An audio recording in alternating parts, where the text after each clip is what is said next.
बिस्मिल्लाहिर्रहमानिर्रहीम। अस्सलाम वालेकुम। उम्मीद है जी आप लोग खैरियत से होंगे। आज का जो हमारा आर्टिकल है उसे मैंने नाम दिया है बेसिक डेफिनेशंस के नाम से। हम कोई भी सब्जेक्ट जब पढ़ते हैं तो उसमें बहुत सी टर्म्स ऐसी होती हैं जो आने वाले बहुत से आर्टिकल्स में बार बार इस्तेमाल हो रही होती हैं। जब हम उन आर्टिकल्स को पढ़ रहे होते हैं तो उन टर्म्स और उन डेफिनेशंस के बारे में जानना और उनके बारे में पहले से हमारे पास नॉलेज का होना बहुत ज़रूरी है। तो यहाँ पर मैंने बहुत सी टर्म्स जो हैं वो सेपरेट की हैं, जिनमें से चंद एक जो होंगी वो मैं यहाँ पर डिफाइन कर देता हूँ। कुछ मैं आप लोगों को ओरली भी एक्सप्लेन कर दूंगा। तो मैंने ऑन बोर्ड इस वक्त 5 टर्म्स लिखी हुई हैं और इन 5 टर्म्स को हम देखेंगे और मज़ीद इनमें से अगर हमारे पास कोई डेफिनेशन बनती होगी तो हम वो भी वहाँ से सेपरेट आउट करके लिख रहे होंगे। स्टूडेंट, मैंने सबसे पहले यहाँ पर लिखा है डिस्टेंस। डिस्टेंस एक बड़ी रूटीन की बात है। हम चलते हैं, हम फासला तय करते हैं, हम जा रहे हैं, किसी भी डायरेक्शन में जा रहे हैं तो हम कहते हैं length of the path. Length of the path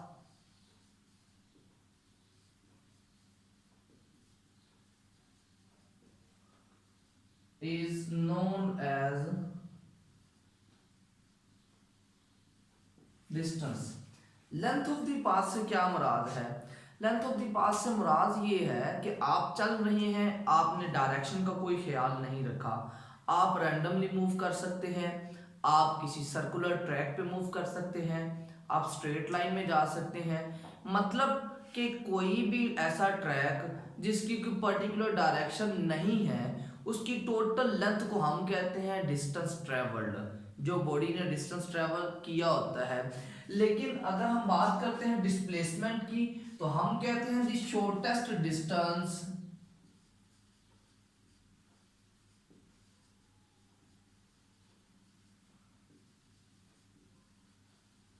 between 2 points is called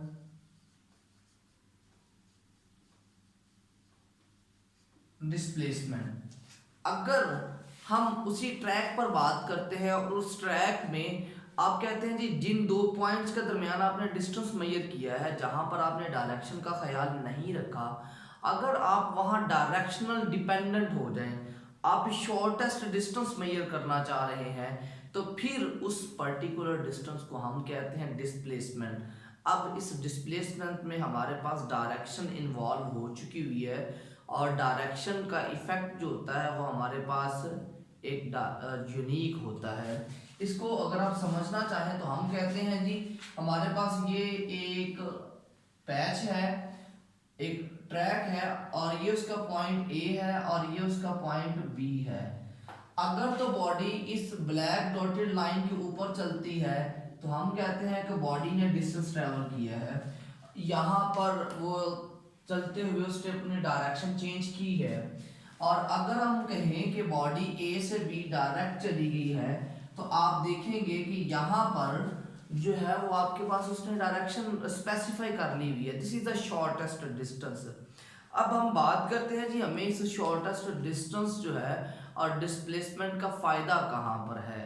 वैसे तो ये बुनियादी टर्म्स हैं फिजिक्स में, लेकिन अगर मैं कहूँ जी एक स्टूडेंट है, उसने अपने मुल्क में एक शहर से दूसरे शहर जाना है तो वो उसके पास जो मुमकिन सिचुएशन है वो यह है कि वो रोड इस्तेमाल करेगा। अब रोड बिल्कुल स्ट्रेट तो होते नहीं है, उसमें कुछ टर्न्स आएंगे, कहीं पर लेफ्ट जाना पड़ जाएगा, कहीं राइट जाना पड़ेगा। तो this is the distance travel by the body. अब वो जो पर्सन है वो जब एक शहर से दूसरे शहर तक जाता है तो वो एक खास डिस्टेंस ट्रेवल करता है, उसे हम कहते हैं जी ये उसने डिस्टेंस ट्रेवल किया है।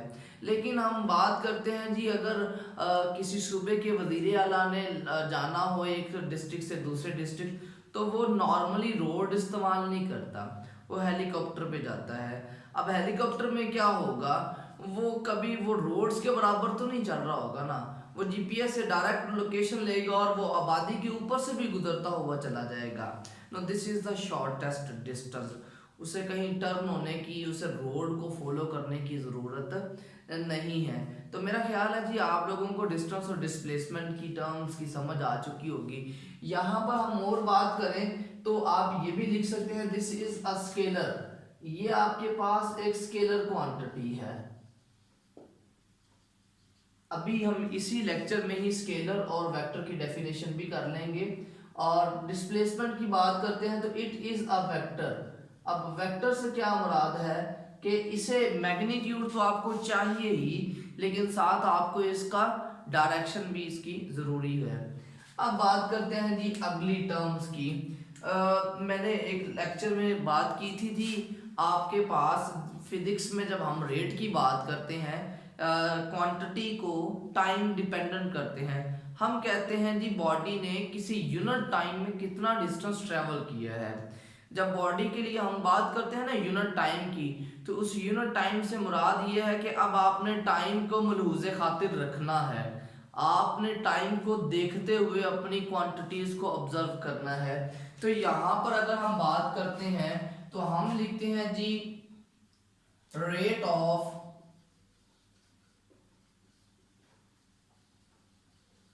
Change of distance. अगर आपकी बॉडी किसी यूनिट टाइम में कोई डिस्टेंस ट्रेवल करती है, मतलब वो अपनी डायरेक्शन का ख्याल नहीं रखती, आप जस्ट टाइम नोट कर रहे हैं जी 5 मिनट में मेरी बॉडी ने 10 किलोमीटर का डिस्टेंस ट्रेवल किया, अगले 5 मिनट में इस तरह से एंड सो ऑन।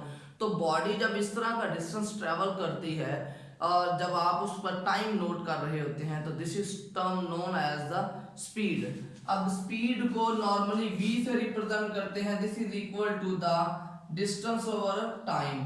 चूंकि हमने डिस्टेंस को टाइम से डिवाइड किया है, दोनों स्केलर क्वांटिटी हैं, तो आपके पास स्पीड भी क्या होगी, एक स्केलर क्वांटिटी होगी। Speed is a scalar quantity. उसके बाद अगर हम बात करते हैं वेलोसिटी की, the terms are not quite different from each other. Terms एक दूसरे से मुख्तलिफ नहीं है, इसमें सिमिलैरिटी है। अब सिमिलैरिटी यहाँ पर क्या है जी, आपने स्पीड में बात की rate of change of distance, लेकिन जब वेलोसिटी की बात करते हैं तो हम कहते हैं rate of change of displacement. Displacement में जो रेट ऑफ चेंज आ जाता है, अब बात बिल्कुल वही है जो आपने स्पीड में कही, लेकिन अब जो आप डिस्टेंस नोट कर रहे हैं वो डिस्टेंस नहीं है, that is displacement. Rest of the calculations are same.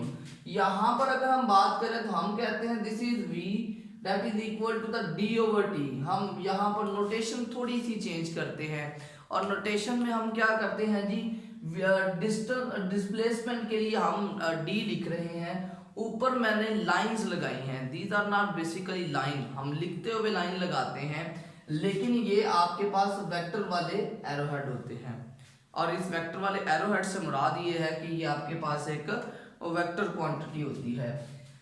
अच्छा जी, इसके बाद अगर हम बात करते हैं, चूंकि डिस्प्लेसमेंट का टाइम रेट लिया हुआ है, आपने एक वेक्टर क्वांटिटी को स्केलर से डिवाइड किया है, रिजल्टेंट विल बी वेक्टर, तो आप लिखेंगे it is a vector quantity. तो ये आपके पास क्या होती है, एक वेक्टर क्वांटिटी होती है। यहां पर डिस्टेंस और स्पीड की जो चेन होती है वो खत्म हो जाती है, वो टूट जाती है। लेकिन अगर हम बात करते हैं ना वेलोसिटी की, तो वेलोसिटी का टाइम रेट लें तो आपके पास आ जाता है एक्सेलरेशन। तो rate of change of velocity is known as acceleration. अगर हम वेलोसिटी का टाइम रेट लेते हैं तो वेलोसिटी का टाइम रेट लेने से हमारे पास क्या होता है, एक्सेलरेशन आ जाता है।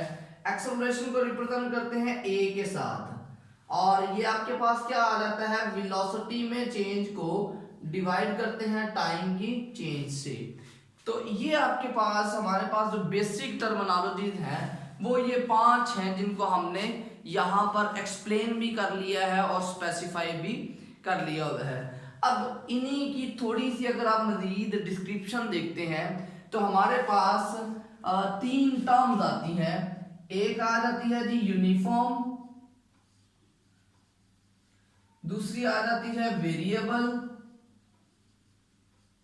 और तीसरी आ जाती है इंस्टेंटेनियस। अच्छा जी, इन तीनों टर्म्स को अगर आप इनकी मीनिंग्स के लिहाज से देख लेते हैं तो यूनिफॉर्म का मतलब होता है जिसमें एक सीक्वेंस हो, जिसमें एक रेगुलरिटी हो, और वेरिएबल से मुराद क्या है, जो चेंज हो रही हो, और इंस्टेंट से क्या मुराद होता है, लम्हा। तो इंस्टेंटेनियस आपके पास क्या होती है। अच्छा जी, अगर मैं इन्हीं के आगे लगा देता हूं यूनिफॉर्म स्पीड, इसी तरह यूनिफॉर्म वेलोसिटी, इसी तरह बात की जाए तो यूनिफॉर्म एक्सेलरेशन। अब इसी तरह आप वेरिएबल की बात करते हैं तो आपके पास वेरिएबल कौन कौन से हो सकते हैं, वेरिएबल स्पीड हो सकती है, वेरिएबल वेलोसिटी हो सकती है, और वेरिएबल आपके पास एक्सेलरेशन हो सकता है। अब तीसरे की बात करते हैं, अगेन थर्ड वन में आपके पास क्या क्या आ जाते हैं जी, इसमें इंस्टेंटेनियस स्पीड हो सकती है, इंस्टेंटेनियस वेलोसिटी हो सकती है, और आपके पास इंस्टेंटेनियस एक्सेलरेशन हो सकता है। मतलब क्या है, आपने 3 मेन टर्म्स पढ़ी, वेलोसिटी, स्पीड और एक्सेलरेशन। ये तीनों जो है यूनिफॉर्म भी हो सकती हैं, ये तीनों वेरिएबल भी हो सकती हैं, ये तीनों इंस्टेंटेनियस भी हो सकती हैं। पहली बात करते हैं यूनिफॉर्म की। मैं कहता हूं कि मेरे पास जो है वो एक बॉडी है, वो यूनिफॉर्मली मूव कर रही है। अब यूनिफॉर्म मूव करने से क्या मुराद है, यूनिफॉर्म मूव करने से मुराद ये है कि आप रोड पर चल रहे हैं और आपके रास्ते में कोई ऐसी चीज नहीं आती जिसकी वजह से आपको ब्रेक लगानी पड़े। तो नॉर्मली क्या होता है जी, हम 80 या 90 किलोमीटर फी घंटे की रफ्तार से मूव करते जा रहे होते हैं। No this speed is uniform. आप इक्वल इंटरवल ऑफ टाइम में इक्वल डिस्टेंस ट्रेवल कर रहे होंगे। आप 5 मिनट में अगर 10 किलोमीटर का डिस्टेंस ट्रेवल करते हैं तो अगले 5 मिनट में भी आप 10 किलोमीटर का डिस्टेंस ट्रेवल करते हैं। तो ये हमारे पास यूनिफॉर्म आ गई। अब स्पीड की बात करते हैं तो अगर आपकी डायरेक्शन चेंज हो रही है, आपके रोड स्ट्रेट नहीं है तो इट विल बी स्पीड। अगर आपका डिस्टेंस जो है वो डिस्प्लेसमेंट नहीं है, उसमें डायरेक्शनल इफेक्ट शामिल नहीं है, तो हम कहेंगे कि बॉडी अगर इक्वल इंटरवल ऑफ टाइम में इक्वल डिस्टेंस ट्रेवल करती है तो वो आपके पास स्पीड आएगी और स्पीड होगी यूनिफॉर्म। इसी तरह अगर आपकी body equal interval of time में इक्वल डिस्प्लेसमेंट ट्रेवल करती है तो वेलोसिटी क्या होगी, यूनिफॉर्म। और अगर हम एक्सेलरेशन की बात करते हैं तो एक्सेलरेशन को समझना थोड़ा सा उससे डिफरेंट है। हम गाड़ी स्टार्ट करते हैं और स्टार्ट करने के बाद ना उसे गियर अप करते हैं, पहला गियर लगाते हैं और गाड़ी चलना शुरू हो जाती है। थोड़ा सा मूव होने के बाद दूसरा, फिर उस दूसरे को चलाने के बाद अब तीसरा, और इसी तरह फोर्थ एंड सो ऑन, 4 या 5 जितने भी होते हैं। लेकिन कभी भी आपने ये नहीं देखा होगा पहले के बाद तीसरा और तीसरे के बाद पांचवा। आप क्या करते हैं, एक पर्टिकुलर वेलोसिटी चेंज लेके आते हैं या स्पीड चेंज लेके आते हैं। जब वो चेंज एक पर्टिकुलर टाइम में आ जाती है तो हम कहते हैं जी पहले 10 मिनट में हमने इतना वेलोसिटी चेंज किया। पहले हमारी स्पीड थी बॉडी की 10 मीटर पर सेकंड, अब हमारी स्पीड है 15 मिनट के बाद 15 मीटर पर सेकंड। आपने टाइम देखा, उस टाइम के अंदर आपने अपनी स्पीड को क्या किया है, एक पर्टिकुलर पैटर्न के ऊपर इनहांस किया है। इसके लिए मैं अगर ग्राफ प्लॉट करूँ ना तो यूनिफॉर्म जब भी आप कोई चीज रिप्रेजेंट करते हैं तो वो हमेशा ग्राफ के अंदर स्ट्रेट लाइन आती है। ग्राफ के अंदर कोई भी चीज अगर आपने यूनिफॉर्म रिप्रेजेंट करनी है तो वो स्ट्रेट लाइन। इससे क्या मुराद है जी, इक्वल इंटरवल में इक्वल चेंजिंग्स आपके पास आ रही हैं। आप देखें जी, आपने जिस तरह से अगर 5 मिनट स्पेसिफाई किए हुए हैं तो 5 मिनट में 5 मीटर का डिस्टेंस या डिस्प्लेसमेंट या 5 मीटर पर सेकेंड की स्पीड या वेलोसिटी उसमें चेंज हो रही होती है। अब बात करते हैं जी वेरिएबल की। वेरिएबल से क्या मुराद है, हम गाड़ी चला रहे हैं जी और गाड़ी चलाते हुए रास्ता खराब है, आप कहीं आपकी गाड़ी की स्पीड ज़्यादा होती है, कहीं आप कम डिस्टेंस ट्रैवल करते हैं, कहीं ज़्यादा ट्रैवल करते हैं, तो आपकी स्पीड जो है वो यूनिफॉर्म नहीं होती। तो वेरिएबल स्पीड हमारे पास कब आती है, जब body equal interval of time में इक्वल डिस्टेंस ट्रैवल नहीं करती। तो अगर body equal interval of time में इक्वल डिस्टेंस ट्रैवल ना करे तो स्पीड आपके पास होगी वेरिएबल। अगर आपकी body equal interval of time में इक्वल डिस्प्लेसमेंट ट्रैवल ना करे, इन्हीं डेफिनेशंस को आपने फॉलो अप करना है। जस्ट एक वर्ड ऐड किया है, इक्वल नॉट इक्वल। तो आपके पास अगर body equal interval of time में इक्वल डिस्प्लेसमेंट ट्रैवल नहीं करती तो वो टर्म होगी वेरिएबल वेलोसिटी। मैंने इन चीजों को बहुत समराइज करके लिखा हुआ है।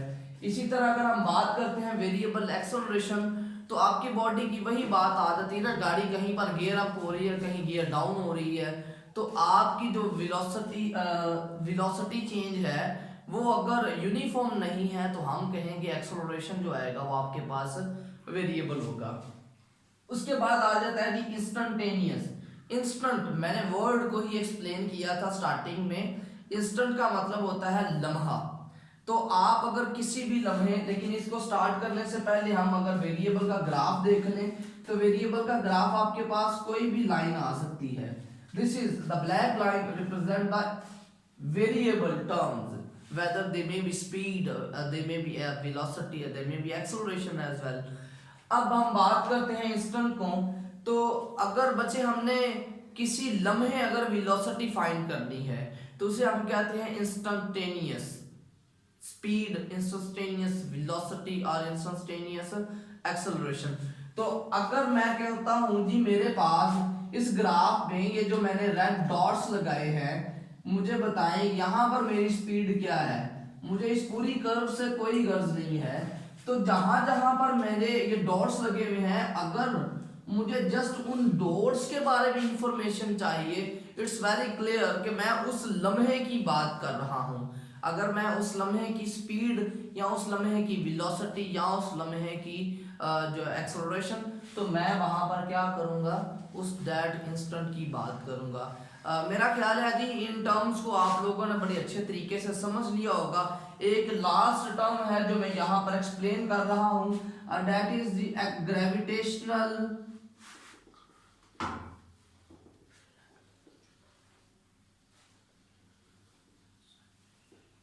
एक्सेलरेशन। ग्रेविटेशनल एक्सेलरेशन क्या होता है, आप जब स्ट्रेट लाइन मूव कर रहे हैं ना, अब वो स्ट्रेट लाइन आपके पास ये वर्टिकल पोजीशन में भी तो हो सकती है। हमने तो ये जितनी भी बातें की हैं वो सारी की सारी हॉरिजॉन्टल डायरेक्शन के लिए की हैं। कहता है कि मेरे पास एक बॉडी है, उस बॉडी को मैं यहाँ से ड्रॉप करता हूँ नीचे की तरफ, इसका कुछ ना कुछ तो एक्सेलरेशन होगा। गैलीलियो ने हमें कहा था कि आपके पास बॉडी का मास कुछ भी हो, हमें उससे फर्क नहीं पड़ता। अगर आप उन्हें in the absence of air फेंकते हैं तो एक पत्थर हो या एक जो पंखा होता है, एक पंख जो होता है, वो दोनों क्या करेंगे, सेम टाइम पे जो है वो नीचे आके गिरेंगे। तो इसका मतलब क्या है, these bodies are freely falling. ये कॉन्सेप्ट बहुत इंपॉर्टेंट है हमारे पास। आगे जब जाके आप सैटेलाइट्स की मोशन के बारे में पढ़ेंगे तो ये वेटलेसनेस की जो कंडीशन है वो बहुत इंपॉर्टेंट हो जाती है। फ्री फॉल मोशन हमारे लिए बहुत ज़्यादा इंपॉर्टेंट हो जाती है। तो ग्रेविटेशनल एक्सेलरेशन क्या होता है, अगर हम डिफाइन करें तो लिख सकते हैं the acceleration of freely falling bodies is called gravitational acceleration। हमारे पास जो बॉडीज फ्रीली मूव कर रही होती हैं under the action of its gravity only, कोई और अट्रैक्टिव फोर्स नहीं है, जस्ट ग्रेविटेशनल फोर्स आपके पास है। अगर आपकी बॉडी ग्रेविटेशनल फोर्स के अंडर मूव कर रही है तो उसका जो एक्सेलरेशन होगा उसे आप ये एक्सेलरेशन नहीं कहेंगे, उसके लिए आप यूज करेंगे टर्म ग्रेविटेशनल एक्सेलरेशन के लिए। On the surface of earth अगर हम बात करते हैं तो इसकी जो वैल्यू होती है वो 9.8 मीटर्स पर सेकंड स्क्वायर के इक्विवेलेंट होती है। तो these were all about today. Hope आप लोगों ने इसे बहुत इंजॉय किया होगा जी। आप लोगों का सुनने का बहुत शुक्रिया। अपना बहुत ज़्यादा ख्याल रखिएगा। अल्लाह हाफिज़।